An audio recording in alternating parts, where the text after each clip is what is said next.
Okay guys, so this is going to be part 2 for the difference of two squares. So just as a refresher, I'm going to look for two terms, a binomial. There has to be subtraction in between. We just saw an example with a plus sign in between. It did not factor. It didn't work out the way we thought it would.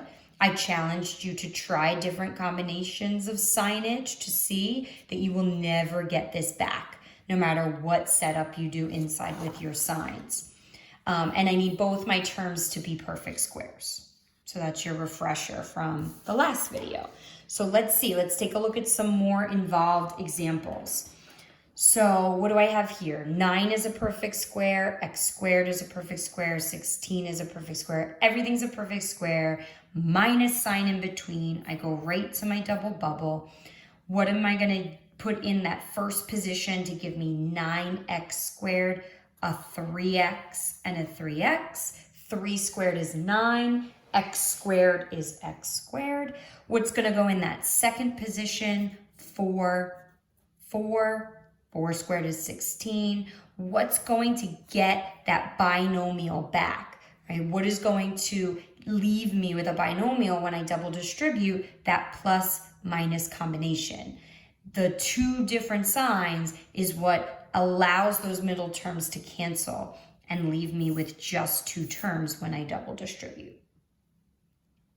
Now, who remembers first step? No matter what problem I'm doing, I'm taking my test next week and I'm thinking about factoring, and that first thing I do, no matter what problem it is, I look at that problem, binomial, trinomial, I don't care if there's 10 terms, the first thing I look to do is take out a GCF. I hope you remembered that. So when you look at example 10, right, somebody who's not equipped with all those skills is going to look at number 10 and they're going to say, oh, it's a binomial, but you know what? 32 is not a perfect square. This doesn't work, doesn't factor, done, moving on. Nope, sorry, Charlie. So I have to look for that GCF first. They do have something in common. They both have a 2.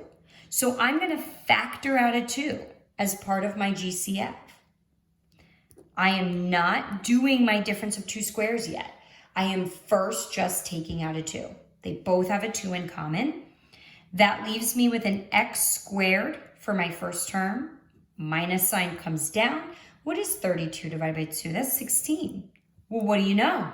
Look what's left over inside those parentheses. A very beautiful, easy peasy difference of two squares. Don't lose that 2. It doesn't disappear. Remember, it comes down for the ride. It's not going anywhere. But it doesn't play into what I'm about to do next, right? So it's there for the ride, but it's not changing how I factor my x squared minus 16, just like we did in the last video. X and x, 4 and 4, one gets a plus, one gets a minus. This whole thing with that 2 in front is your answer. How would I check something like this that has, multiple parts to it? Double distribute, ignore that 2. You'd get back this next line here, your middle line. Then you would distribute back in your 2 and you'd be left with what you started with. Take a look at example 11, not just numbers as part of my GCF, right? So when I look at example 11, they both have a 3, right? GCF, 3 goes into both 3 and 12.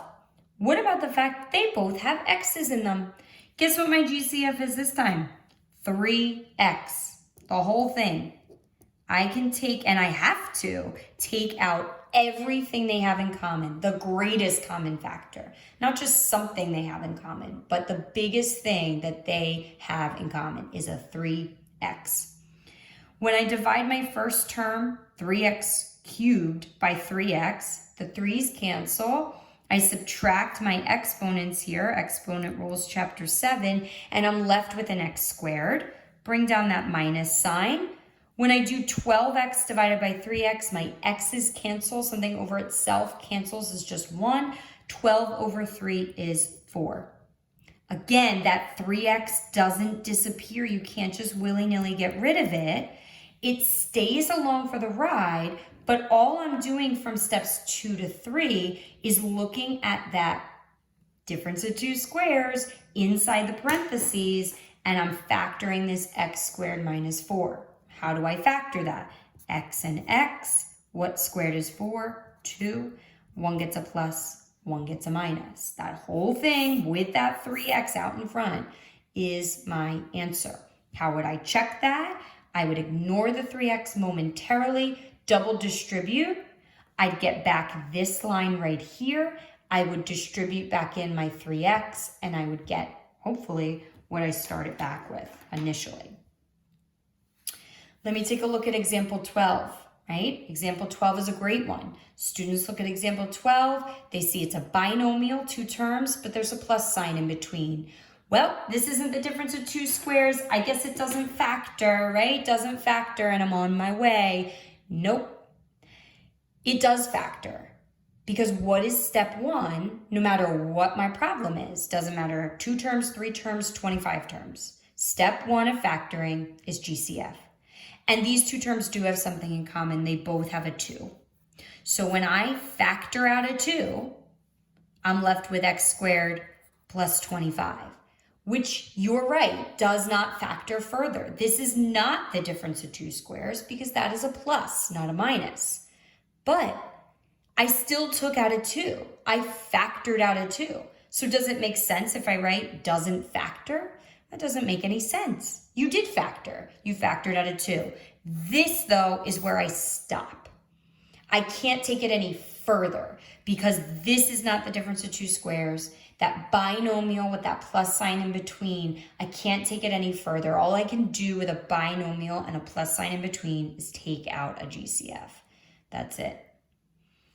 Now, 13 and 14 are great ones for you. So another little tricky aspect. Students see these and they get so excited. It's a 9, that's 3 squared. It's a 36, that's 6 squared. Remember, GCF is always your first step. So what's wild is, yes, they are perfect squares. But if I don't take a GCF out, my answer will not be complete. So I have to first take out a GCF. What do 9 and 36 have in common? 9 goes into both of them. I can take out a 9 from both 9 and 36. So when I do, I'm left with x squared minus 4. That is still the difference of 2 squares. So if it was the difference of 2 squares before you took out the GCF, it will be that after. I take down that 9, it's not going anywhere. How does x squared minus 4 factor further? It's the difference of 2 squares, x and x. What squared is 4? 2 plus minus this whole thing with that 9 out in front is the final answer. If you didn't take that GCF out first, so this is a side note, right? I would have gotten what? 3x minus 6, 3x plus 6. And if you remember from earlier sections, we had discussions. If you look inside one set of parentheses and those terms have something in common, then you did not properly remove the GCF. 3 and 6 have a 3 in common. So this is not the right answer. I do not suggest working from that step to try to take something out. You'll get too confused. So if you notice that they do have something in common, oh, I guess I goofed up, go back to the beginning, start fresh. Let's try another one like that.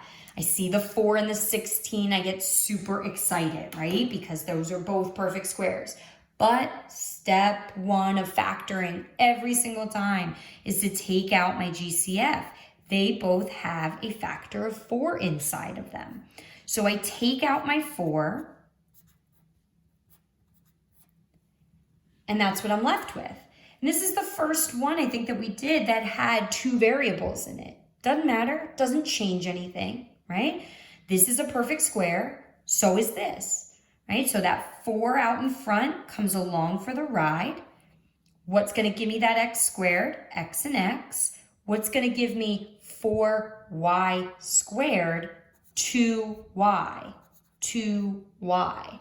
Right? If I multiply the 2y times 2y, I get my 4y squared. Always 1 a plus, 1 a minus.